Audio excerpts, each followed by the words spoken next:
Welcome to Globe Street TV, and we're here day one of RECon in Las Vegas, and we're here from the team with Corfac. We have immediately to my right Joe Latina. Next to Joe we have Alyssa Adler, and next to Alyssa we have Hayam Mizraki. Lady and gentlemen, thank you for your time. We really appreciate it. Joe, let's start with you. What are you seeing in the market now with all of the talk of closures and bankruptcies, and to the outside consumer it would look like the retail market is in a deep dive? What are you saying? What's your take? I think it's pretty evidenced by what you're seeing out here today, and 45,000 people at this retail conference, that the health is still there and very strong. A lot of people that just simply refuse to adapt to the market, to the changing industry, to e-commerce. The dinosaurs are the ones that are getting the most notoriety as far as getting removed from the market. But there's plenty of new concepts being developed, new technologies, and new retailers that are more than willing to backfill those existing spaces. Interesting. I would agree with what Joe is saying, and also I would add to it that the strength in some sectors, you see that there's an evolution happening for sure.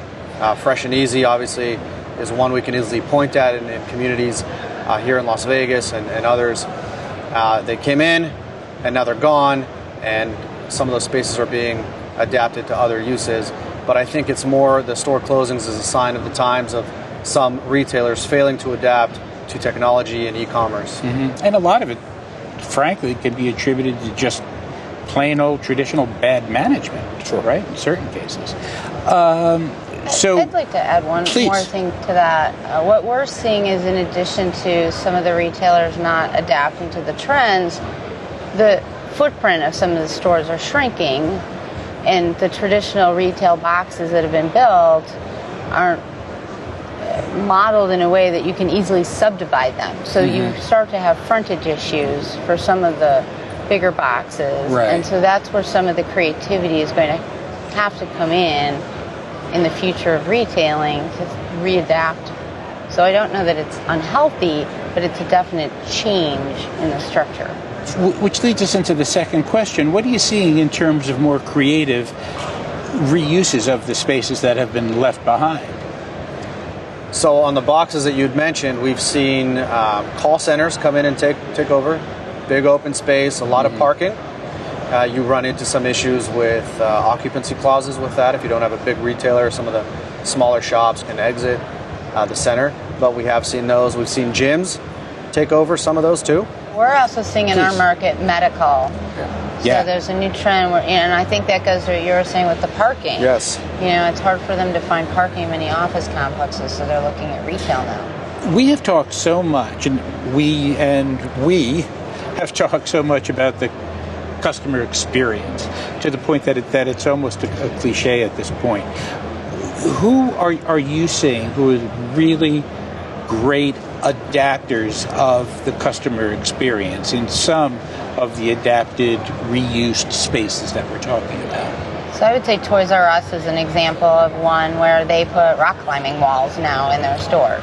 So they're trying to find reasons. It's so easy to buy toys online, but if your children want to come and climb the rock wall, likely you're going to buy something for them while you're there. Sure. Yeah. We've seen a lot of different of the adapted uses, and I think a lot of them are related to customer experiences in different cases. Like you mentioned medical and you mentioned gym. We've actually seen combinations of those together, kind of an overall wellness, health center type thing. You got to remember that a lot of these stores were built on Main and Main. Right. So, it's very valuable property to redevelop. And yes, the adaptive is not easy oftentimes because of the adequate construction, things of that sort.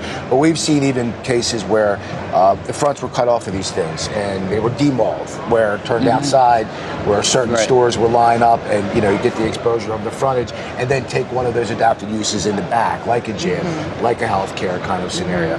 We've also seen a lot of live, work, play things. I've seen situations where they'll put WeWork stations in, and they'll do maybe some apartments on top of it too, and take it up or re-expand it. So there's, I think, really a lot of it depends on what market you're in, the locations you're in, and what drives that market. Right, what the parameters are. Yeah. That's terrific. Hey, thank you all for the time. I really appreciate it. Thank you. Enjoy your show. And thank you for joining us on Globe Street TV.